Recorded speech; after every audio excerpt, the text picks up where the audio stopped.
एक बार फिर से प्रदेश में मलिन बस्तियों का मुद्दा गर्मा गया है। उसकी वजह है कि सरकार फिर से अध्यादेश लेकर आ गई है। कैबिनेट में इसको मंजूरी मिल गई, अब आगे की प्रक्रिया होगी। लेकिन पक्ष और विपक्ष फिर से मलिन बस्तियों को लेकर आमने सामने है।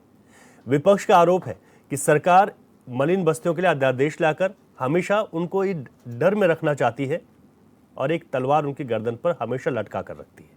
कांग्रेस ये भी आरोप लगा रही है कि 2016 में जब कांग्रेस की सरकार थी तो उनकी ओर से जो कोशिश की गई थी, जो समिति गठित की गई थी, उसको भी आगे उस काम को नहीं बढ़ाया गया और जिस तरीके से वहां पर ये काम किया जा रहा था कि इनका नियमितीकरण कैसे हो, उस पर सरकार ने काम नहीं किया। तीसरी बार अध्यादेश आ गया है। चर्चा इसी पर करेंगे। हमारे तमाम मेहमान हमारे साथ जुड़ गए हैं, कुछ और मेहमान थोड़ी देर में जुड़ेंगे, लेकिन मैं स्वागत कर लेता हूं। हमारे साथ गिरिराज किशोर जी हैं, कांग्रेस के प्रवक्ता हैं। गिरिराज जी, आपका बहुत स्वागत है।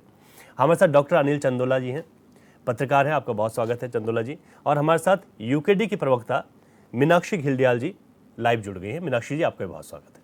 सबसे पहला सवाल कांग्रेस से है। गिरिराज जी, जिस तरीके से ये बात सामने आई, सरकार अध्यादेश लेकर आ गई, आप लोगों को क्या लगता है कि जो अध्यादेश लाया गया है वो तो ठीक है कि अब इनके जिस तरीके से हाईकोर्ट का आदेश है वो कार्रवाई नहीं होगी, लेकिन आप लोग कह रहे हैं कि सरकार हमेशा ही उनको एक डर के साए में रखना चाहती है, नियमितीकरण नहीं कर रही है। रवि जी, जो अध्यादेश सरकार के द्वारा लाया जा रहा है जी, ये इम्प्लीमेंटेशन की तरफ है। 3 वर्ष का एक्सटेंशन जो है देने जा रहे हैं, निश्चित रूप से सारी चीजें विजिबल है। रवि जी, निकाय चुनाव की तरफ हम लोग बढ़ रहे हैं। सरकार की अगर मनसा साफ होती, अगर सही बिल्कुल साफ सुथरी इंटेंशन के साथ सरकार इमोशंस और सेंटिमेंट्स को लिए हुए अगर उस जनमानस के साथ होती जो मलिन बस्तियों में वास कर रही है, जनता जनमानस जो वास कर रहा है, अगर वाकई संवेदनशील सरकार होती तो स्थायित्व की तरफ बढ़ती। रवि जी, स्थायित्व जरूरी है, स्थायी समाधान जरूरी है उस गरीब के लिए वाकई जो त्रस्त है इनसे, सरकार से 7 वर्षों से शासित है सरकार जो है भाजपा। आप स्वयं देखिए जो स्थितियां हैं। हम लोग वाकई 16 में 12 और 17 के बीच में कांग्रेस की सरकार थी। अध्यादेश आया था हरीश राव जी के समय में, सरकार 17 में हमारी गिर जाती है, उसके बाद 7 वर्षों से शासित है। अभी 2 माह पूर्व जो सारी चीजें विजुअल्स जो दिख रहे थे, हम लोग जो साथ में वहां खड़े थे, जी जी, वाकई जो उत्तराखंड का कॉमन मैन सारी चीजों को देख रहा था, वॉच कर रहा था कि इनके द्वारा जो कृत्य किया जा रहा था, स्वयं में एनजीटी के नाम पे, ठीक है कोर्ट का आदेश था, आपने ध्वस्त किया जो गरीबों को, जो वाकई जो मलिन बस्ती में वास कर रहा है गरीब, सुबह से शाम तक जो मजदूरी करता है, उसके बाद तिल तिल करके पैसा जोड़ता है, उसके बाद एक घरौंदा बनाता है, उस घरौंदे को जाके आप तोड़ देते हैं, उस पर बुलडोजर चला देते हैं। सरकार जो है, आप स्वयं सोचिए, जो स्थितियां एनजीटी के नाम पे, जो बाइलॉज के नाम पे 27 मीटर की परिधि बोले जा रहे थे, सरकार बोले जा रही थी। भाई 27 मीटर की परिधि में बिंदाल में और रिस्पना के आसपास अट्टालिकाएं खड़ी हैं, रिजॉर्ट खड़े हैं, होटल खड़े हैं, उन पे क्यों बुलडोजर नहीं चला रही है सरकार? इसीलिए रवि जी जो बोला जाता है, वाकई जो बार बार मैं रिपीट करता हूं, ये पूंजीपतियों की सरकार है, धन्ना सेठों की सरकार है भाजपा। आज भाजपा को जो गरीब वाकई वास कर रहा है उस मलिन बस्ती में, उससे कोई लेना देना नहीं। दूसरी बात रवि जी, सबसे बड़ी बात यह सवाल ये है सरकार से, जो विपक्ष करण महाराज जी के नेतृत्व में जो रख रहा है कांग्रेस पार्टी की तरफ से, वो ये सवाल बनता है कि जिनको आपने तोड़ा, आप उसकी रिहेबिलिटेशन के लिए क्या कर रहे हैं? उसके पुनर्वास की तरफ, उसका पुनर्वास हो, कहीं उसकी वाकई रिहेबिलिटेशन हो, उसको आप घर बना के कहीं दे, उस तरफ आप कहां तक बढ़े? सरकार कहां तक गई? कुछ नहीं है। सारी चीजें जब सवाल पूछे जाते हैं तो ये लोग अपनी जो है ऐसी मुद्रा में आ जाते हैं। आप स्वयं देखिए क्या स्थितियां है सरकार की, क्या माहौल है, कैसे इनकी टॉप लीडरशिप जो है स्पष्टीकरण पे स्पष्टीकरण दे रही है। आज ये तगमे लगा रहे हैं। अभी मैं सुयाल जी को देख रहा था, जो प्रवक्ता है इसके, भाजपा के बड़े सम्मानित प्रवक्ता है, क्या स्टेटमेंट था कि नहीं साहब हम तो साथ खड़े, हम 3 साल बढ़ा रहे हैं। अरे क्या बढ़ा रहे? जब तक आप स्थायित्व की तरफ नहीं ले जाओगे इस गरीब को, वाकई अभी सूर्यकांत जी, धसमाना जी, अभी जो एक उनका स्टेटमेंट था, एक सेंटेंस था, मुझे बड़ा वाकई अप्रिशिएशन के लायक है। उनको लगता है वो लगातार मलिन बस्ती में खड़े हैं लोगों के साथ, पूरी कांग्रेस पार्टी खड़ी है करण महाराज जी के नेतृत्व में। लेकिन जो बात वो बोल गए अभी उन्होंने कहा आप जो है ऐसी स्थिति में लाके खड़ा कर रहे हैं, निकाय चुनाव की तरफ बढ़ रहे हैं, आप डरा डरा के उनको रख रहे हैं कि 3 साल और डरे हुए रहेंगे वो लोग। अरे उनको स्थायित्व, उनको स्थायी समाधान आप दीजिए सरकार से। वाकई कांग्रेस पार्टी की तरफ से करण महाराज जी के नेतृत्व में मांग में रखता हूं। ठीक है, स्थायी समाधान की मांग है, लगातार कांग्रेस कर रही है। मैं यूकेडी का पक्ष ले लेता हूं, उसके बाद समझ लेंगे इस बात को। डॉक्टर अनिल चंदोला हमारे साथ हैं। पहले मीनाक्षी जी, जिस तरीके से जो बात आ रही है, एक बार फिर से अध्यादेश, तीसरी बार, यानी कि 9 साल तक, यूकेडी किस तरीके से देख रहे हैं इसे?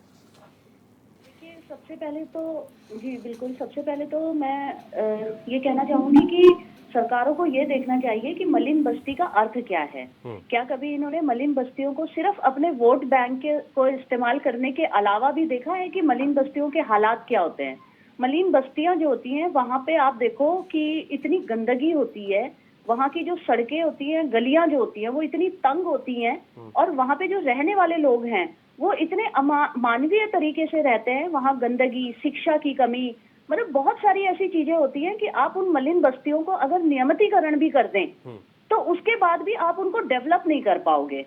तो वहाँ की जो स्थिति है वो बहुत खराब होती है। और हमने ये देखा है कि मलिन बस्तियां जो होती हैं वो हमेशा अवैध बस्तियां होती हैं, और वो ऐसी जमीनों पे बसी होती हैं जो अवैध है, जो सरकार की जमीनें होती हैं, और ऐसी जमीनें जहाँ पे शायद इंसानों के रहने वाली जगह नहीं होती है। अगर हम देहरादून की भी बात करें तो जितनी ज्यादा मलिन बस्तियां बढ़ रही हैं, उतना ही ज्यादा हमारी अब तक की 24 सालों की सरकारों पे सवाल भी बढ़ रहे हैं कि आखिर ये मलिन बस्तियां बढ़ी क्यों।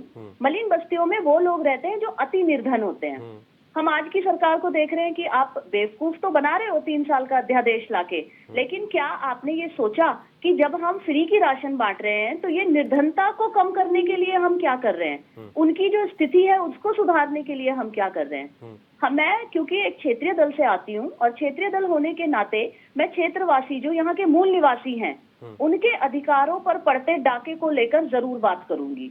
क्योंकि जिस प्रकार से यहाँ पे मलिन बस्तियां बढ़ी हैं, उसी उतना ही ज्यादा यहाँ के मूल निवासियों के जो अधिकार थे उनका भी बंटवारा हुआ है, उनके हकों पर भी डाका पड़ा है। तो मेरा ये कहना है कि जो भाजपा और कांग्रेस दोनों ही जो पार्टियां हैं, इन्होंने अपनी अपनी मलिन बस्तियां यहाँ पे बसाई ताकि उनको वोट बैंक की तरह इस्तेमाल कर सके। तो मैं ये जो दोनों ही सरकारें, आज कांग्रेस भी बड़ी बड़ी बातें उनके पक्ष में कह रही है, लेकिन अपने टाइम पे मलिन बस्तियां बसाना ही अपने आप में एक गलत चीज है। आप लोग क्या चाहते हैं कि क्या होना चाहिए? जो लोग बसे हुए हैं, क्या इनको यहाँ से हटा देना चाहिए या कोई रास्ता है? आप लोग मतलब कोई सुझाव देना चाहते हैं? ठीक है, मीनाक्षी की आवाज नहीं आ पा रही है। एक बार दोबारा कोशिश करूंगा मैं आपके पास आने के लिए। डॉक्टर अनिल चंदोला जी के पास जाऊंगा। चंदोला जी, हम क्या जो मलिन बस्तियों की बात होती है, ये ठीक है कि सरकार ने अभी अध्यादेश ला गए, लेकिन ऐसा कब तक चलेगा ये अध्यादेश? इसके लिए क्या कोई स्थायी समाधान निकाला जा सकता है अगर सरकारें कोशिश करें तो?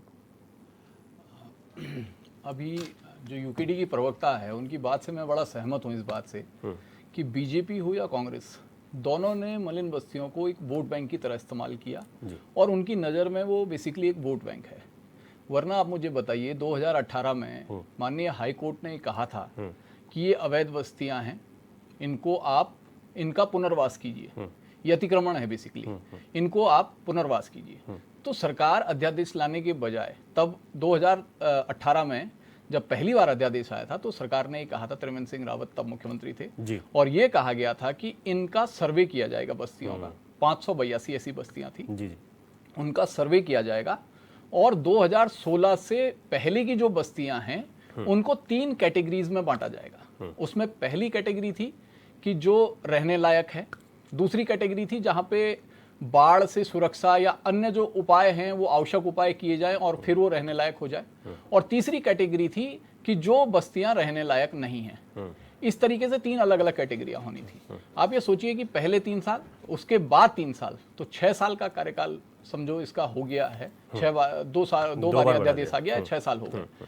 6 साल में केवल 155 बस्तियां ऐसी हैं जिनका सर्वे हो पाया। तो सरकार एक तो अभी तक सर्वे नहीं कर पाई।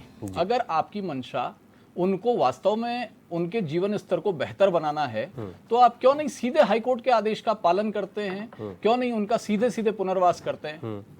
कि भाई आपको तो पुनर्वास करने के लिए कहा गया था, और अगर आप वास्तव में चाह रहे हो कि आप उनका जीवन स्तर बेहतर करो, वही जो यूकेडी की प्रवक्ता ने कहा कि आप उनको मालिकाना हक दे भी दोगे ना, तो आप उनको वो लाइफस्टाइल नहीं दे पाओगे जो आप देना चाहते हो। बिल्कुल ठीक बात। तो अगर आप उनको अच्छा लाइफस्टाइल देना चाह रहे हो, आप उनके बारे में वास्तव में सोचने वाले हो, तो आप उनके लिए क्यों नहीं पुनर्वास की कोई नीति तैयार करते हैं, और क्यों नहीं उनको आप पुनर्वासित करते हैं कि ठीक है मलिन बस्तियों में नहीं रहने देंगे, आपको एक साफ सुथरी जगह, एक साफ सुथरा आपका मकान हो या जो भी हो आपके रहने की व्यवस्था वो करके देंगे, वो ऐसी जगह पे रहें जहां पे उनको सारी सुविधाएं मिले।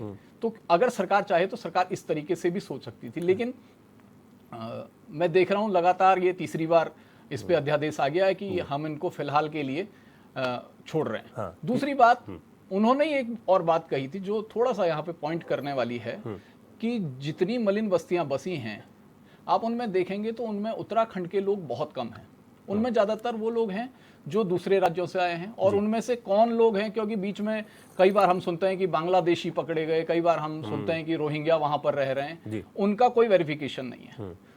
तो आप एक तरफ तो सरकार भू कानून लाने की बात कर रही है, सरकार कह रही है कि जिसने 250 वर्ग मीटर से ज्यादा जमीन अगर किसी एक परिवार के 2 लोगों ने खरीद ली होगी तो हम उसको निहित कर लेंगे, उन पे कार्रवाई करेंगे। दूसरी तरफ वो लोग जिन्होंने 100% कब्जा किया है सरकारी जमीन पे, हाईकोर्ट आपकी ये बात कह चुका है कि ये कब्जा है, अतिक्रमण है, उनको आप कह रहे हो कि हम इनको मालिक बनाएंगे। तो एक तरह से ये तो प्रोत्साहन करने वाली बात हो गई। तो इन सब चीजों को सरकार को समझना चाहिए, और मुझे लगता है कि क्योंकि निकाय चुनाव हैं तो स्वाभाविक तौर पर जिनको लग रहा है कि वो वोट बैंक है, चाहे वो बीजेपी हो चाहे कांग्रेस, वो उसको भुनाना चाहते हैं, कोशिश कर रहे हैं कि ठीक है जितना उनके फेवर में हो सकेगा। वो गलत भी नहीं है, क्योंकि एज ए पॉलिटिकल पार्टी उनकी भी जिम्मेदारी है भाई वो अधिकतम वोट कैसे ले सकते हैं, और ठीक है अगर उसी बहाने उनको लगता है कि पब्लिक का भी कुछ फायदा हो सकता है तो करना चाहे। लेकिन खतरे में भी हैं ये जिंदगियां, इनको खतरे में भी नहीं छोड़ सकते। बिल्कुल। आपको मैं एक और बताऊं कि जितनी जो अब आप देहरादून का अगर उदाहरण लें तो ज्यादातर जो बस्तियां हैं वो नदी किनारे हैं। बिल्कुल। बरसात के समय पे ऐसी स्थिति होती है कि कई बस्तियों को खाली कराना पड़ता है। रिस्पना और बिंदाल के किनारे जो नदियां हैं, जो नदियों के किनारे की बस्तियां हैं, उनको खाली करना पड़ता है। अब आप सोचिए कि जिन लोगों को आपने अगर आप उनको मालिकाना हक भी दे दोगे तो उनका मकान तो नदी में बना हुआ है, कल के दिन में कोई दुर्घटना हो गई तो वो भी तो उनकी जान के साथ खिलवाड़ कर रहे हो। बिल्कुल। आप सबसे अच्छा अगर उनके लिए वास्तव में आप अच्छा सोच रहे हो, आप चाह रहे हो कि इनको अच्छा लाइफ स्टाइल दिया जाए तो उनको पुनर्वास करो ना। बिल्कुल ठीक बात है, इसके लिए स्थायी समाधान की तरफ जाना पड़ेगा, बिल्कुल सोचना पड़ेगा। हाँ, हमारे साथ सतीश चंद जुड़ गए हैं, प्रवक्ता हैं भाजपा के, फोन लाइन पर हैं फिलहाल। सतीश चंद जी, बहुत स्वागत है आपका आज की इस चर्चा में। और सवाल यह है कि 2018 में आपकी ही सरकार अध्यादेश लेकर आई, फिर एक बार और अध्यादेश लाया गया 2021, और फिर एक बार और ला गया। तो फिर जो बात हो रही थी 2018 में कि नियमितीकरण स्थायी समाधान की तरफ हम काम करेंगे, और फिलहाल अध्यादेश ला रहे हैं, 2018 में एक आ गया था, लेकिन अब 2024 में भी वही बात हुई, तो वो जो नियमितीकरण और स्थायी समाधान था उस पर तो आप जीरो रहे। देखिए रवि जी, सबसे पहला मुद्दा यह है कि हम लोगों को उनको संरक्षण देना है और उनको कहीं ना कहीं सिक्योर करना है। जो मलिन बस्ती के लोग हैं वो भी जीव हैं, वो भी मनुष्य हैं, और उनका भी अधिकार है। तो सबसे पहले जो ध्वस्तीकरण है अवैध, क्योंकि वो सब पूरी कॉलोनी जो है, पूरी जो मलिन बस्ती है वो अवैध है, तो उसमें सबसे पहले उनको जो एमडीडी है या इस तरह के और भी प्राधिकरण है, उनकी जो कार्रवाई है उससे पहले उनको संरक्षित करना है। क्योंकि देखिए जो ये मैटर जो है वैसे भी सब जुडिस है, कोर्ट के भी इसमें ऑर्डर है, एनजीटी के भी ऑर्डर हैं कि नाले नदियों के किनारे जो लोग रह रहे हैं वो लोग सुरक्षित नहीं है। क्योंकि जब आपदा आती है तो यही जो विपक्षी दल है, कांग्रेस पार्टी है, देखिए इनका तो कुछ लबोलबाब तो उनका सिर्फ वही किया है कि इनकी राजनीति कैसे चमके। देखिए इन्हें मलिन बस्ती में रहने वाले लोगों से कोई मतलब नहीं, उनके अधिकारों से भी इन्हें कोई मतलब नहीं है, उनके जीवन शैली से भी इनको कोई मतलब नहीं है, इनको सिर्फ और सिर्फ अपनी राजनीति चमकानी है। देखिए उत्तराखंड में और देश में हमारे विश्व के सबसे लोकप्रिय नेता प्रधानमंत्री आदरणीय मोदी जी की सरकार है, और उत्तराखंड में पुष्कर सिंह धामी जी की सरकार है, और डबल इंजन की सरकार इस क्षेत्र में एक ऐसा ठोस उपाय लेके आएगी आने वाले समय पे। क्योंकि मैं विपक्ष वालों से सिर्फ इतना कहना चाहता हूं, कर लो अभी जितनी आपको राजनीति करनी है, क्योंकि पुष्कर सिंह धामी आने वाले समय में वर्षों से आपको मौका नहीं देने शासित है वाले। मैं प्रदेश आपको में। एक और चीज कहता हूं, देश में 65-70 साल तक इस कांग्रेस का सरकार इसका शासन रहा, इन्होंने एशिया की सबसे बड़ी जो धारावी झुग्गी बस्ती है उसके पुनर्वास के लिए कभी नहीं सोचा। लेकिन 1999 में भाजपा की और शिवसेना की सरकार ने उस पर आगे कार्यक्रम प्लान बनाया और 2022 अरे के सतीश आखिरी जी, से उत्तराखंड उस की पर- बात करें। उस पर कार्रवाई होनी शुरू हुई। इन तो जैसे 7 वहाँ वर्षों एक में ठोस कदम आप नहीं, कहां नहीं, उसको देखिए, जैसे वहाँ- रिहेबिलिटेशन की तरफ ले गए, पुनर्वास की तरफ ले गए, उस जनमानस को जो मलिन बस्तियों में वास कर रहा है।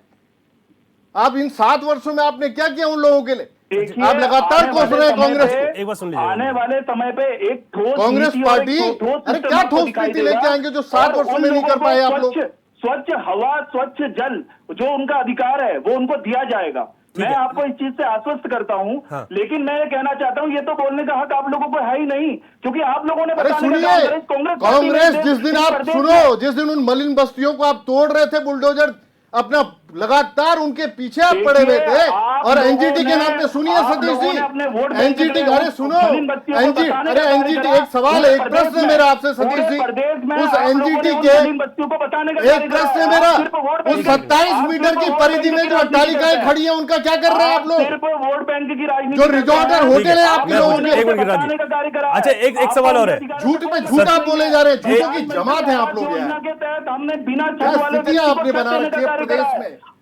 अंत्योदय अरे कब तक योजना से बरगलाएंगे हमने लोगों अन्न को? देने का- एक-एक आपने करके क्या सुनिए। काम करा? इतने 65 सालों में क्या अरे काम करा सुनिए, आपने वो क्या काम एनजीटी करा? बताइए एनजीटी तो बोल सही। के सुनिए, एनजीटी 27 मीटर की परिधि उसमें अट्टालिकाएं जो बिंदालपुर रिस्पना पे रिजॉर्ट खड़े हैं, उनका क्या कर रहे हैं आप मुझे एक लोग? बात बताइए, आपने किसके अधिकार क्या में कर काम रहे हैं? करा? कहां किसके बुलडोजर अधिकार है में उनके काम करा लिए? आपने? और आप आपने अभी किसके तक अधिकारों में सुनो, काम करा? पुनर्वास की तरफ अभी भी नहीं बढ़ रहे हैं, स्थायित्व की तरफ। आप सुनिए, स्थायी समाधान ये देखिए, है जो- कि जो- अगर आप जो वाकई उस स्थायी- जनमानस का कल्याण चाहते हैं सतीश जी, आपकी पार्टी, तो आप पुनर्वास की तरफ क्यों नहीं बढ़ रहे हैं उन लोगों इसमें- के लिए? बताइए। इस- देखिए, रिहेबिलिटेशन मैं की कहना तरफ क्यों चाह नहीं रहा जा हूं, रहे? आने वाले समय पे 3 कोई साल ठोस बढ़ा नीति दिया। लाई जाएगी। इन 3 सालों में आपको केवल एक वोट ठोस लेना नीति है लाकर नगर निकाय दिखाई चुनाव जाएगी। में। सुनिए, आपकी इंटेंशन ये है, आप इस इंटेंशन के साथ उतरे हुए हैं इस समय उस जनमानस के बीच में कि आप वोट दो, 3 वर्ष तक आप बने रहो। ये स्थिति आपने बना रखी है भाई प्रदेश में। सुन लीजिए, देखिए, डबल इंजन की सरकार हमारी अरे उन क्या डबल सबके इंजन है, संरक्षण के सतीश जी? हित के लिए कार्य कर रही है और करते रहेगी। इन मैं 7 आपको आज वर्षों में आश्वस्त आपकी कर रहा उपलब्धि हूं। ये है कि 9 पर्वतीय राज्यों में पहले पायदान पे आप महिला अपराध अच्छा, के एक क्षेत्र में इस सेकंड, प्रदेश को एक सवाल है मेरा दोनों पार्टियों से, सुन लीजिएगा सतीश जी, आप भी, गिरिराज जी आप भी। जब जो बस्तियां हैं जिनकी बात हो रही है, इनको सबसे पहले सर्वे की बात की गई थी। इसमें बहुत सारे लोग ऐसे होंगे जिनके कहीं पर भी उनके लिए रहने के लिए नहीं है, तो वो खुद एक योजना चल रही है, प्रधानमंत्री आवास योजना, उनको दिया जाना चाहिए। लेकिन ये तमाम चीजें तब ही होंगी जब एक पूरा सर्वे होगा। दूसरी चीज, जो ये जो बस्तियां ये पूरी तरीके से अवैध बसी गई हैं, ये भी हम तब कह सकते हैं जब एक सर्वे होगा प्रॉपर कि ये कहां पर और कैसे बसे। इसको लेकर दोनों ही सरकारी, तो सीधे तौर पर चाहे भाजपा कांग्रेस, आप तो वोट बैंक की राजनीति कर रहे हैं। आपने 3 साल अध्यादेश बढ़ा दिया, कांग्रेस ने कहा हम होते तो हम तो इनको नियमितीकरण कर लेते। लेकिन नियमितीकरण कैसे करेंगे आप लोग? अगर कोई चीज अवैध है तो उसको वैध कैसे किया जा सकता है? एक बात पे रखना चाहूंगा जी, कि अगर इसमें जुडिशियरी आई है वाकई, अगर माननीय हाई कोर्ट का कोई आदेश हुआ है, नहीं हाई कोर्ट सुन ने लीजिएगा, सर सुन 2018 लीजिएगा में सर, ही कह सुन दिया था ना लीजिएगा, कि- मैं जो कह रहा हूं आपसे, और वो वाकई अगर उस जनमानस के प्रति कोर्ट भी अगर जो है चिंतित है कि वो लोग वाकई जो है एक फ्लड जोन में है। और दूसरी बात उन्होंने साथ में ये भी रखी है कि सरकार उनके लिए पुनर्वास की व्यवस्था बनाए। अगर ये उसमें ऐड हुआ है ऑर्डर में, तो सरकार 7 वर्षों में इंप्लीमेंटेशन की तरफ इनको जाना चाहिए, नहीं बिल्कुल जाना चाहिए? ठीक सवाल है, बताइए। ठीक सवाल है। सतीश चंद्र जी, इस पर जवाब दीजिए। देखिए 2018 की अगर बात करें और आज तक आप ही की सरकार है 17 के बाद, तो इसमें इस पर कहीं ना कहीं ढील हुई है इस चीज को लेकर, या फिर आप लोग किसी योजना पर काम कर रहे हैं कि हाँ इनके लिए कोई ना कोई समाधान निकालेंगे? देखिए, मैं आपको कह रहा हूं, मैं पूरे पैनल से कह रहा हूं कि ये जो आगामी 3 वर्ष होंगे, ये उनके लिए कोई ना कोई एक ऐसी ठोस स्थिति लेके आएगा कि वो अपने किसी भी अधिकार से वंचित ना रहे। बस मैं आपसे इस बात का मैं आपको आश्वस्त करता हूं इस बात से। ठीक है। अच्छा, मीनाक्षी जी के पास एक बार जा रहा हूं, उस समय आवाज नहीं आई थी। मीनाक्षी जी, आप कह रहे थे कि जिस तरीके से जो चीजें अवैध है उनको कैसे वैध कर दिया जाए, और इस पर प्रॉपर सर्वे नहीं करा रही है, चाहे भाजपा की बात करें कांग्रेस की बात करें। अब चुनाव है, निकाय चुनाव, एक बार फिर से मलिन बस्तियों को लेकर फिर मुद्दा उठ गया। देखिए रवि जी, बिल्कुल, क्या मेरी आवाज आ रही है? जी बिल्कुल। रवि जी, हम देखेंगे कि इस राज्य को बने 24 वर्ष हो गए और ये मलिन बस्तियां जो हैं उत्तराखंड के अंदर बढ़ती चली जा रही हैं। आप कह रहे हैं कि वो जो मलिन बस्ती में रहने वाले लोग हैं वो भी जीव होते हैं, इंसान होते हैं, लेकिन उन मलिन बस्तियों में हम कई बार महिलाओं के स्वास्थ्य को लेके हमें जाना पड़ता है, हम लोग वहां जाते हैं, वहां पे जो स्थितियां होती हैं वो बिल्कुल भी इंसान के रहने योग्य स्थितियां नहीं होती हैं। वहां पे बरसात में आप देखेंगे पूरी बीमारियों का वो घर बना हुआ होता है। कूड़ा आप देखेंगे, वहां गंदगी इतनी ज्यादा होती है।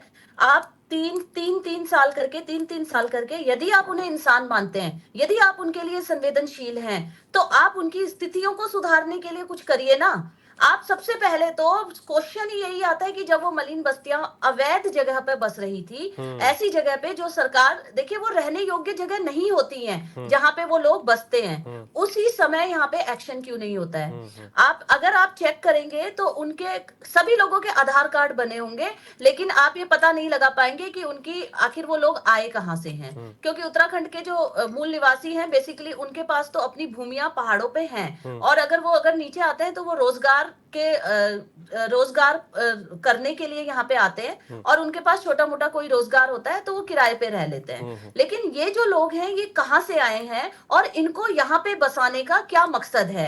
सबसे बड़ा सवाल तो ये खड़ा होता है। और जब हम कहते हैं कि वोट बैंक के लिए इन्होंने इन लोगों को भी जो है वो बरगला के रखा हुआ है, ये लोग भी इंसान है, इंसान मानते हैं आप इनको? यदि इंसान मानते हैं तो सिर्फ वोट के लिए क्यों इस्तेमाल कर रहे हैं आप? इनके लिए कोई उचित व्यवस्था करते क्यों नहीं है? और दूसरी चीज और मैं एक आपको बता देती हूँ कि जिस तरह से ये गांव का जो नगरीकरण बढ़ाए जा रहे हैं, हम लोग देख रहे हैं कि ये लगातार नगर निगम का क्षेत्र बढ़ाते जा रहे हैं और गांव की जो जमीनें हैं उसको कम करते जा रहे हैं, जिससे कि जो लिविंग स्टैंडर्ड है वो बढ़ता जा रहा है, लोगों का जो महंगाई है वो बढ़ती जा रही है। तो आप ये बताइए कि मलिन बस्तियां तो बढ़ेंगी ही ना। जो गरीब व्यक्ति है, जो निर्धन व्यक्ति है, जिसके पास रोजगार नहीं है, वो इन मलिन बस्तियों में जाके घुस रहा है, और वहां जिस तरह के हालात हैं उन हालातों में उसको रहने पे मजबूर होना पड़ रहा है। बिजली की तारें आप देखेंगे घरों के ऊपर लटक रही हैं, नालियां गंदगी से भरी पड़ी हैं, साफ पानी वहां पे नहीं आता है। इतनी बुरी स्थिति उन मलिन बस्तियों की है, और फिर आप बाद में कहते हैं, एक पार्टी कहती है हम उनका नियमितीकरण करेंगे। अरे नियमितीकरण करने के बावजूद भी आप वहां उनकी स्थिति को कैसे सुधारेंगे? उन गलियों पे आप दोबारा कोई निर्माण हो ही नहीं सकता, इतने बुरे हाल है वहां पे। वो जो झोपड़ियां होती हैं, छोटी छोटी जो झोपड़ियां बनी होती हैं, वहां पे आप उसको निर्माण नहीं कर सकते हैं। और जो भाजपा की सरकार है वो उन लोगों को बेवकूफ बनाने पे लगी हुई है, उनको तो बना ही रही है, मूल निवासियों को भी बना रही है उत्तराखंड के। ठीक है। अच्छा गिरिराज जी, तो दोनों ही सरकारें वोट बैंक की राजनीति करती हैं, इनका मानवीय संवेदनाओं से कोई लेना देना नहीं है। ठीक है गिरिराज जी, ये जो इंसान और आपसे एक सवाल है, एक सेकंड सवाल सुनिए। एक व्यक्ति ठीक है मीनाक्षी जी, ठीक है, और कुछ नहीं। गिरिराज जी, सवाल ये है कि आप लोग चाहते हैं इनका नियमितीकरण हो, लेकिन ये तो फिर वही बात होगी ना, कांग्रेस ही चाहती है कि जो अवैध चीजें उसको वैध कर दिया जाए। आप लोग भी ये कहिए ना कि सर्वे हो। अभी जो मैंने डिस्कस किया है, अभी जो बात मैंने रखी है, अगर माननीय हाईकोर्ट, मैंने कहा कि अगर वाकई एक ऑर्डर पास करता है, एक निर्देशित सरकार को किया जाता है जो इस समय भाजपा शासित है, और एक बात रखी जाती है सरकार के आगे कि ये वाकई फ्लड जोन है, इनको हटाया जाए, लेकिन इनकी पुनर्वास की भी व्यवस्था की जाए, अगर साथ में ये बात अगर जुड़ रही है तो स्वयं आप सोचिए कि कोर्ट भी, माननीय हाई कोर्ट भी जो है पूरी तरह से संवेदनशील है इन लोगों के प्रति। लेकिन आप लोग तो कह रहे हैं जहां पर बसे हुए यहीं पर इनको मालिकाना हक दे दो, वो ठीक है। आप सुनिएगा भाई, आप स्थायित्व की तरफ ले जाओगे ना, आप स्थायी समाधान दोगे ना।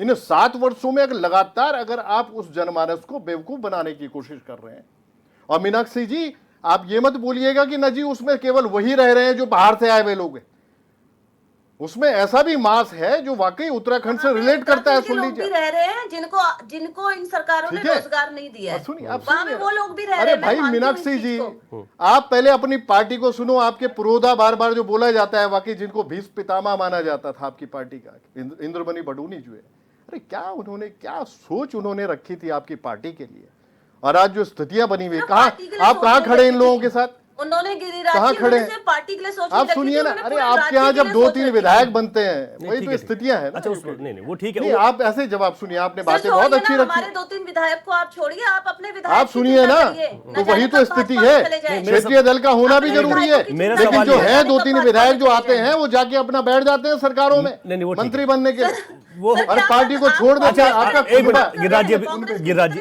अभी उस मुद्दे पे नहीं, मेरा सवाल आज ये है, वाकई मेरा आप सवाल भी- ये है, आप भी प्रयास ये करिए कि वो जो जनमानस वास कर रहा है मीनाक्षी जी, वो पुनर्वास की तरफ जाए। नहीं मेरा सवाल वाकई यही है आपने ना, बातें तो गिनवा दी आप सारी लोगों ने कहा कि वहां पे तंग गलियां हैं, वहां पे हेल्थ फैसिलिटीज नहीं है, वाकई नहीं है। हाँ, वो ठीक, इन्होंने सही बोला है। हाँ। लेकिन भाई आप कम से कम उनके साथ इस बात के लिए तो खड़े हो जाए कि पुनर्वास की तरफ सरकार जाए। एक भी सेंटेंस आपकी तरफ से अभी तक नहीं आया। कमियां गिनवाई जा रही हैं अब लगातार दोनों नियमितीकरण सरकारों बोल रहे हैं, आप नियमितीकरण बोल रहे हैं, पुनर्वास कहाँ बोल रहे हैं? पुनर्वास की व्यवस्था बोले सुनिए, जो घर ध्वस्त आपने किए गए सरकार के नियमितीकरण द्वारा पहले बोला, मीनाक्षी जी, नियमितीकरण अरे आप लोग करेंगे तो वो आप भी बात उनका। नहीं उठा रहे। सर आपने नियमितीकरण पहले आपने बोला है। अभी तक ये, अरे सुनिए, आप इस डिबेट में आपने अभी तक ये नहीं कहा है कि जो अट्टालिकाएं 27 मीटर की परिधि में रिजॉर्ट बने, होटल बने हैं, उनको क्यों नेस्तो नाबूद नहीं किया जा रहा है सर, सरकार क्या के आपको द्वारा? पता है, क्यों आज बुलडोजर नहीं उत्तरायण चलाया में जा रहा है? कानून और मूल निवास नहीं बोलेंगे आप। 350 को लेके आप बोलेंगे इतनी नहीं इन बड़ी बातों रैली पे। निकाली है। भू ये कानून उसी के स्थितियां बनी। अंदर आता है। अरे भू कानून भू सुनिए, कानून के अंदर भू ये सारी कानून, अट्टालिकाएं अरे सुनो आती हैं जो मीनाक्षी अवैध जी, तरीके से खड़ी अरे हैं। कहीं सुनो, इसीलिए हमें अप्रिशिएट एक करने की सख्त आदत भू डाले। कानून चाहिए। आपका दल 2002 और 7 के बीच में पंडित नारायण दत्त तिवारी जी जो भू कानून लेके आए थे, 500 स्क्वायर मीटर था उसमें, बाहर का जो व्यक्ति आवासीय कोई प्लॉट लेना चाहता था उत्तराखंड में, मानक थे उसमें। उन्होंने सुनो, खंडूरी जी के साथ पहले मिलकर सुनिए 250 ना वर्ग पूरी मीटर बात। करवाया था। 12.5 अगर आपको एकड़ जो जानकारी हो था उसमें सारी चीजें मेंशन करनी होती थी, उसको प्रयोजन बताना पड़ता था, और इंडस्ट्री के लिए किसी भी पर्पज से वो आ रहा है बाहर का व्यक्ति जो वाकई कुछ लेके आ रहा है यहाँ पे, तो निश्चित रूप से उसको ऑब्लाइज किया जाता था। लेकिन त्रिवेंद्र रावत सरकार को आपने, सुनिए, सुनिए ना, त्रिवेंद्र रावत सरकार उसको बिल्कुल अनलिमिटेड कर देती है। 12.5 एकड़ जो था, जिसमें वाकई जहां पे एक लिमिटेशन तिवारी जी ने पाती थी, उसको अनलिमिटेड करके सारे पहाड़ बिकवा दिए। ठीक है। अच्छा, एक गिरिराज जी सवाल ये है, अभी भाजपा कुछ नहीं है। के जो प्रवक्ता है उन्होंने कहा कि आप विश्वास कीजिए जो 3 साल बढ़ाए गए हैं इसमें कोई ना कोई स्थायी समाधान निकलेगा। रवि जी, भाजपा क्या नहीं बोलती है, आप स्वयं सोचिए ना। केदारनाथ उपचुनाव में अभी जैसे ही लगभग चुनाव डिक्लेयर होते हैं, उसके बाद जाके जो है अपने सीएम साहब अभी 5-7 दिन पहले जाते हैं और घोषणाएं करके आ जाते हैं। कितनी घोषणाएं उनकी इंप्लीमेंटेशन की तरफ जाएंगी? चुनाव तारीखों से पहले 5-5 कैबिनेट मंत्री इनके 5-5 मंडलों में बैठे हुए, जिन्होंने 3 महीने पहले तक कोई सुध नहीं ली थी उस क्षेत्र की।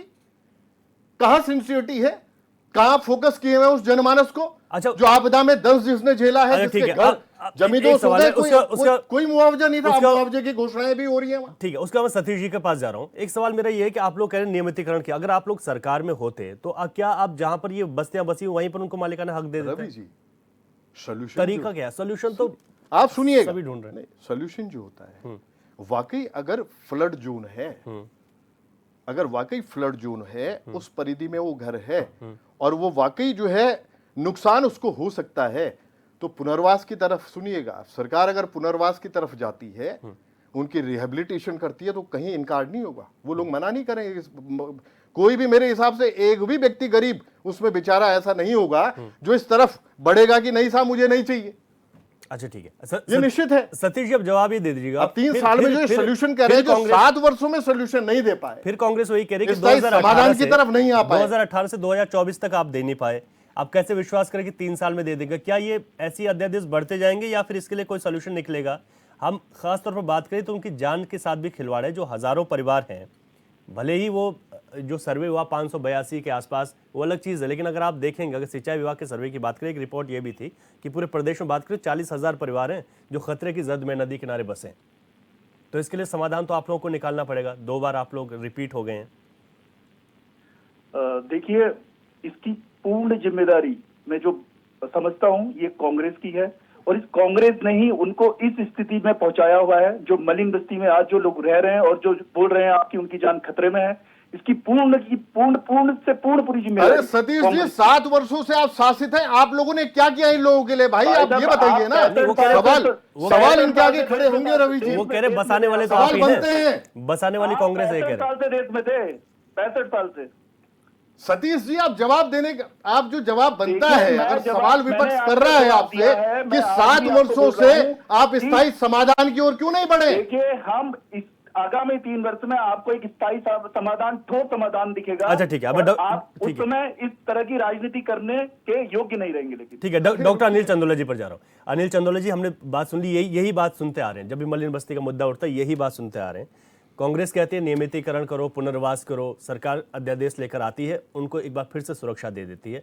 चुनाव से पहले ये होता है, कांग्रेस फिर आरोप लगाती है।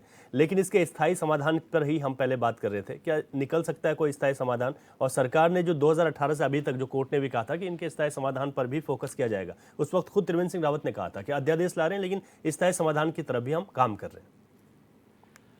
मैं आपको बताऊं रवि जी, सबसे बड़ा दुर्भाग्य तो ये है हम इस ऐसे भौगोलिक परिस्थिति वाले प्रदेश में हैं जहां 410 से ज़्यादा गांव ऐसे हैं जो कि खतरे की जद में हैं। खुद हमारी सरकार ये मानती है कि इन गांवों में रहना खतरे से खाली नहीं है।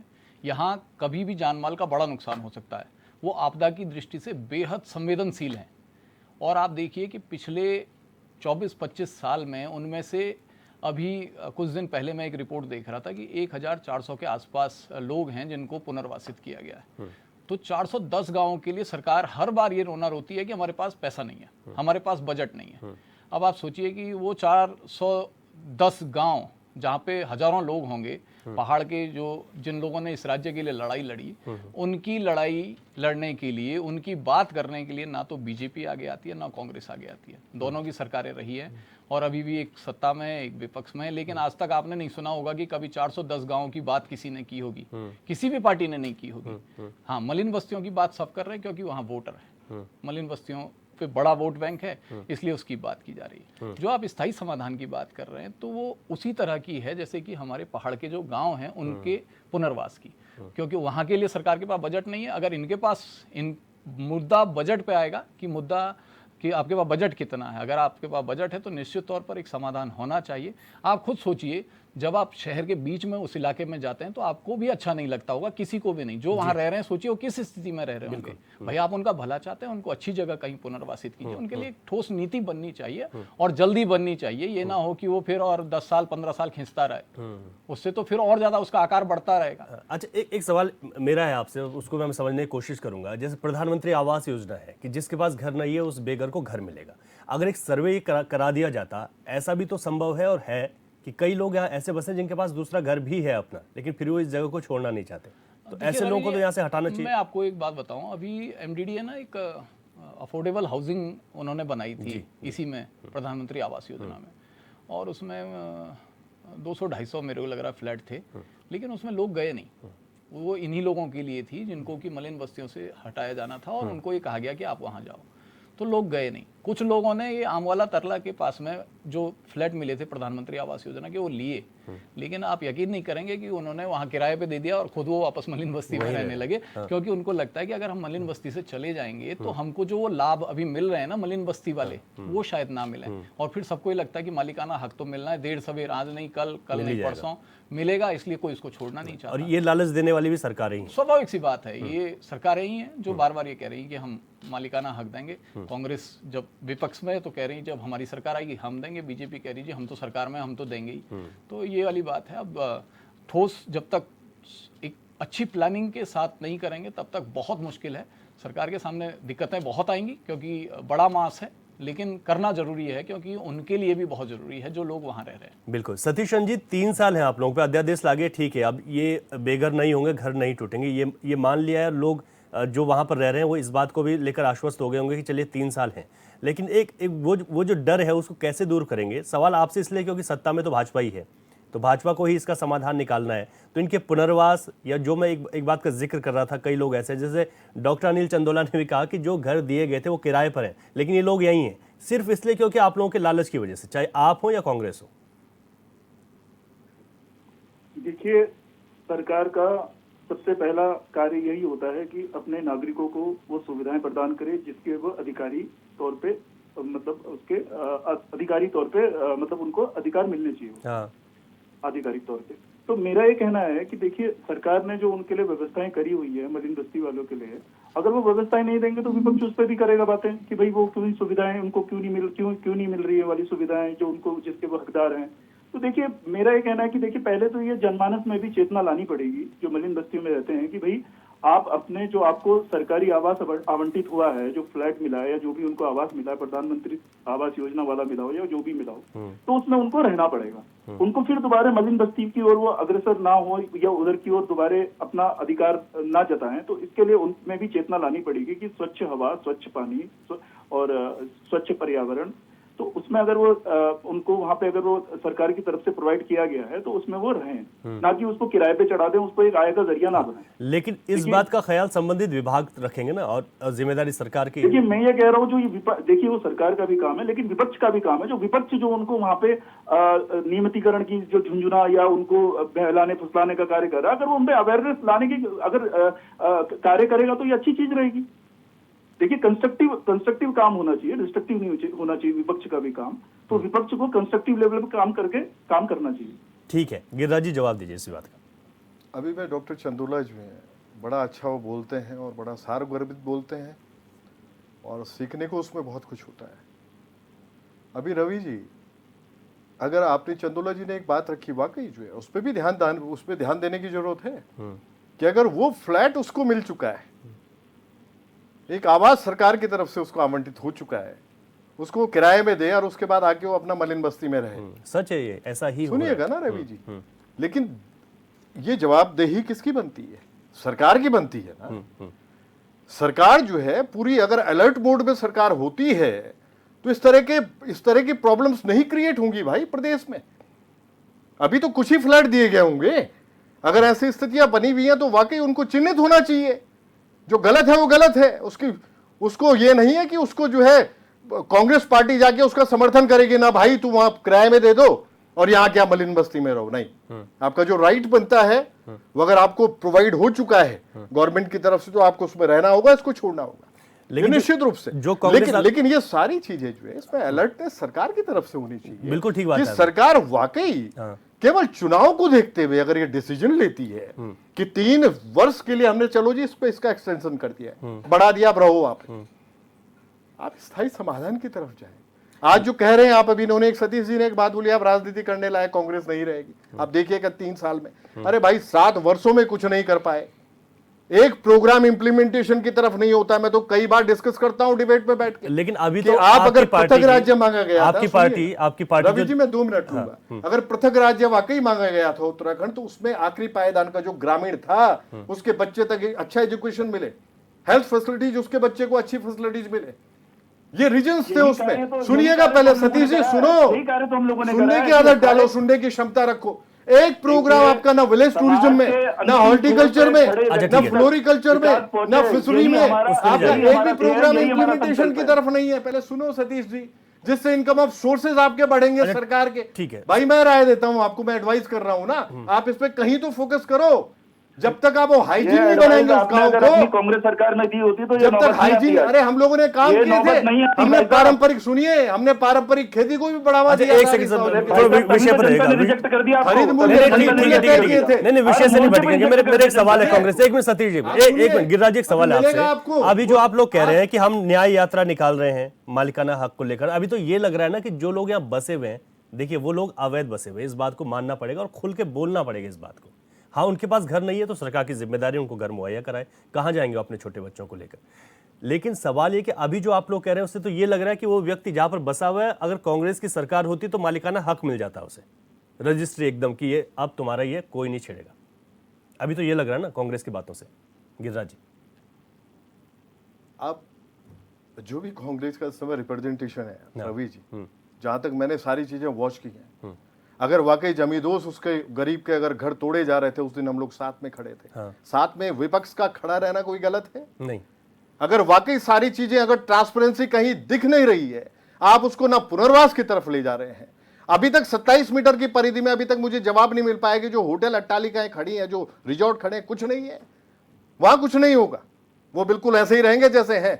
इसीलिए तो सतीश जी, यही तो रीजन है जो धन्ना सेठों की और पूंजीपतियों की पार्टी आपको बोला जाता है। और सुनिएगा, अहंकार, सुनो, अहंकार में चूर है आप लोग। अरे अभी भी आप घमंड में चूर हैं। अभी आप कह रहे थे कि आपको नकार दिया, जो 2 बाई इलेक्शन हार चुके हैं, सुनिए, और तीसरा जो बाई इलेक्शन होने जा रहा है उसमें जमानत जब्त होने वाली है। सतीश जी, आप लोग आप देखिए, वो तो वक्त बताएगा। ठीक है, वो वक्त बताएगा। पहले आप अपने पहले आप संभाल के रखिए।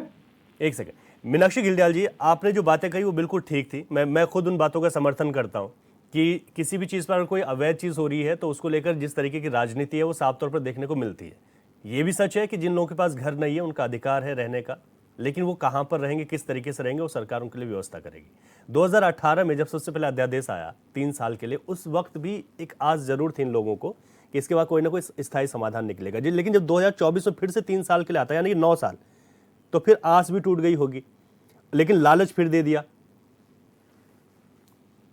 जी देखिए, वही है ना, गरीब को एक छोटा सा लालच दो, वो उसका वोट खरीदने का प्लानिंग है, सारा कुछ नहीं। कांग्रेस ने एक नारा दिया था, गरीबी हटाओ। ऐसा क्या कारण रहा होगा कि गरीबों ने कांग्रेस को ही हटा दिया? क्योंकि ये सिलेक्टेड विरोध करते हैं। आप देखिए, मसूरी में शिफन कोर्ट में कुछ लोगों को उजाड़ा गया, लेकिन वहां पे कोई भी उनके साथ खड़ा नहीं हुआ। क्यों? क्योंकि वो इतना बड़ा वोट बैंक है नहीं। वो भी अवैध जो जगह थी, यही बोला गया था कि वो अतिक्रमण करके बैठे हुए हैं, लेकिन वो अंग्रेजों के टाइम से वहां पे बसे हुए थे वो लोग। लेकिन उनका घर तोड़ दिया गया, उनके पुनर्वास की अभी तक कोई व्यवस्था नहीं हुई। अब आप देखेंगे पहाड़ों में कोई रोजगार नहीं है, और पहाड़ का एक व्यक्ति सड़क किनारे एक छोटा सा खोखा बना के चाय और पकोड़े बेच रहा है। इन सरकारों ने अतिक्रमण के नाम पे उसके खोखों को वहां पे तोड़ दिया। मीनाक्षी, इन सरकारों ने नहीं, भाजपा ने, इनकी रिप्रेजेंटेशन है। सुनो, मैं वही सरकार की बात कर रही हूँ, और आप बात सुनिए। आप भी 17 विधायकों के साथ सरकार के अंदर हैं अभी। बिल्कुल डिबेट में पार्टिसिपेशन हो रहा है, आवाज नहीं उठाई, आवाज उठाते हैं। जितने असेंबली में, सुनिए, जितने असेंबली में विधायक इस समय डिबेट में पार्टिसिपेट कर रहे हैं, अपने अपने पॉकेट्स के लिए निदान भी लेके जाते हैं। सुन लीजिए, लड़के झगड़ के चाहे ले जाए। अच्छा, आप बात सुनिए, वो सिलेक्टेड विरोध करते हैं, वो सिर्फ वहीं तक जाते हैं जहां पे बड़ा वोट बैंक मिलता है। और कांग्रेस सरकार उतनी ही जिम्मेदार है इन मलिन बस्तियों को बसाने में जितनी भाजपा सरकार है। अपनी पार्टिसिपेशन बताइए ना। आप सोचिए कि कांग्रेस के टाइम पे भी अपनी पार्टिसिपेशन को तय करिए, अपनी पार्टी को मजबूती दीजिए, अपने कुनबे को संभालिए बड़े ढंग से।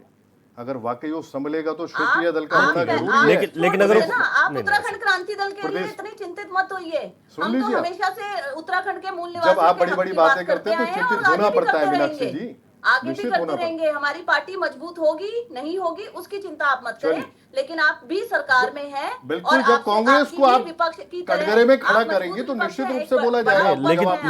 लेकिन गिरिराज जी, कांग्रेस पर एक सवाल है ना, 2018 के बाद ही यहाँ बस्तियां नहीं बसी ना। 2018 से पहले तो आप भी थे, हम लोगों ने बिजली का कनेक्शन देने वाले आप भी थे, पानी का कनेक्शन देने अगर वाले वो आप भी गरीब, थे। सुनिए, गरीब जो जनमानस वहाँ पे वास कर रहा है, अगर वो आहत होता है, अगर वो कष्ट में आता है, गरीब जनमानस, अगर निश्चित रूप से अगर पीड़ा वाली मुद्रा में आता है तो निश्चित रूप से कांग्रेस पार्टी खड़ी होगी साथ में। पीड़ा क्या सिलेक्टेड एरिया में ही हो रही है। अरे वहां जहां की आप बात कर रहे हैं वहां भी जोत सिंह गुनसोला जी थी। आप कैसी बातें करते हैं उस पॉकेट की जो बात कर रहे हैं आप? मसूरी सर, सेलेक्टेड राजनीति करते हैं आप लोग सिर्फ। चलिए ठीक है, सतीश जी से एक सवाल ले रहा हूँ। सतीश जी, आप देखिए, अध्यादेश तो लागे सरकार, अब उस पर आगे काम होगा। फिलहाल 3 साल अब जो लोग यहाँ पे बसे हैं वो नहीं उजड़ेंगे, लेकिन अब वो जो स्थायी समाधान की बात 2018 में हो रही थी, वही बात आज भी हो रही है कि वो स्थायी समाधान कैसे निकाला जाएगा। और आप लोग कहते हैं कि भाजपा सरकार है, करेगी भी भाजपा ही, और यहाँ पर कुछ ना कुछ स्थायी समाधान निकाला जाएगा, लेकिन कैसे? क्या इसको लेकर अब बहुत ज़्यादा गंभीर होने की आवश्यकता है? ऐसा ना हो कि अध्यादेश आकर फिर तमाम चीज़ों को भुला दिया जाए और 3 साल बाद फिर यही चर्चा हम एक बार फिर से करें। और ऐसा ना हो कि उस दौरान जब बरसात में हम देखते हैं नदी नाले उफान पर होते हैं तो कितनी बड़ी दिक्कतें होती हैं यहाँ पर। देखिए, भाजपा की डबल इंजन की सरकार है, और हम लोगों ने, हमारी सरकार ने प्रदेश में बहुत ही ऐतिहासिक फैसले लिए हैं कई क्षेत्रों में। तो इस पे भी मैं आपको आश्वस्त करना चाहूंगा कि जो ये 3 साल का आगामी वर्ष होगा, इसमें हमारी सरकार, हमारी डबल इंजन की सरकार एक्सपर्ट्स की राय लेके या बहुत सारी चीजें जो भी रिसर्च वगैरह करके एक अच्छा और ठोस समाधान लेके आएगी। ठीक है, गिरिराज जी, फाइनल कमेंट आपका। रवि जी, स्थायी समाधान की तरफ सरकार बढ़े, करण महाराज जी के नेतृत्व में कांग्रेस पार्टी वाकई मांग रखती है, उस गरीब को आहत न होने दे। ये 2.5 वर्ष का जो इनका कार्यकाल अभी बचा हुआ है, ये जाए ना जाए। कांग्रेस पार्टी पूरे अलर्ट मोड में करण महाराज जी के नेतृत्व में होगी, और निश्चित रूप से इसके समाधान की तरफ जो सतीश जी बोल रहे हैं कि हम लोग बढ़ रहे हैं और पहुंचेंगे, तो वेट एंड वॉच की स्थिति है। सरकार इनकी है रवि जी, पूर्ण बहुमत की सरकार इनकी है। ठीक है। तो निश्चित रूप से हम आशान्वित हैं अगर ये बोल के जा रहे हैं और इस बीच में वाकई इनकी पार्टिसिपेशन, एक्टिव पार्टिसिपेशन होती है इनकी लीडरशिप की, तो देखते हैं। वैसे अभी तक सगु पे हैं सारे, ये सोच लीजिएगा आप। अभी तक जितना इन्होंने बोला है वो चुनाव को मद्देनजर रखते हुए इन्होंने देखिए, बोला है। भाजपा ये सुन ने लीजिए। गिरिराज जी जो भी चीज बोली है वो ये करके स्थिति है। दिखाई है। अच्छा, आप किसी भी स्तर पे देख लीजिए। ठीक है। मीनाक्षी गिल्डियाल जी, आपका फाइनल कमेंट आज की इस पूरी चर्चा पर कि क्या होना चाहिए और क्या इसका कंक्लूजन निकल सकता है? देखिए, जी है हमारे उत्तराखंड का कि 24 वर्षों में भी हमें स्थायी राजधानी नहीं मिली है। मैं फिर कहती हूँ, मैं क्षेत्रीय दल हूँ, मैं क्षेत्रवासी जो यहाँ के मूल निवासी हैं उनकी बात करूंगी कि 24 वर्षों में भी स्थायी राजधानी ना होने का नुकसान ये हुआ है कि देहरादून हमारे लिए है क्या? देहरादून हमारे लिए एक आर्थिक राजधानी है। हम यहाँ पे पैसा कमाने के लिए आते हैं पहाड़ों से उतर के, और आज यहाँ पर भी हमारे हकों पे डाका डाला जाए तो ये कैसे बर्दाश्त किया जाएगा? मेरा ये मानना है कि जो मलिन बस्तियां हैं वहां पे भी इंसान रहते हैं, वहां पे भी गरीब लोग रहते हैं, हम ये इस बात से एग्री करते हैं। लेकिन उन गरीब लोगों को आप यहाँ की जो सरकार की जो अवैध जो जगह हैं वहां पे बसाने की बात मत करिए। आप उन्हें बसाइए, कहीं भी बसाइए, लेकिन यहाँ के जो पहले मूल निवासी हैं उनके अधिकार उनको दीजिए, उसके बाद किसी और की बात करिए। ठीक है। डॉक्टर अनिल जी, क्योंकि बात की जाए तो एक तरफ सत्ता में भाजपा 3 साल का अध्यादेश की 3 साल तक आप कहीं नहीं जाएंगे, दूसरी तरफ कांग्रेस कह रही है हम न्याय यात्रा निकालने शुरुआत कर दी है और इनका नियमितीकरण, पुनर्वास होना चाहिए। इन दोनों में अगर देखें तो बस्ती वाले क्या सोच रहे होंगे, और जो ये तमाम चीज़ें चल रही हैं दोनों ही बड़ी राजनीतिक दलों की, स्थायी समाधान नहीं निकला तो फिर कितनी बड़ी दिक्कत भी हो सकती है? देखिए, दोनों का जो दोनों कह रहे हैं, बीजेपी कह रही है हम समाधान करेंगे और कांग्रेस कह रही है हम दबाव बना के रखेंगे। दोनों का काम बेसिकली यही है। विपक्ष का काम यही है कि वो दबाव बना के रखे और सरकार का काम है कि वो काम करे। जी। अब कितना विपक्ष दबाव बना पाता है, कितना सरकार करना चाहती है, इस पे डिपेंड करेगा। होना चाहिए, समाधान होता है तो उससे फायदा होगा निश्चित तौर पर उन लोगों को।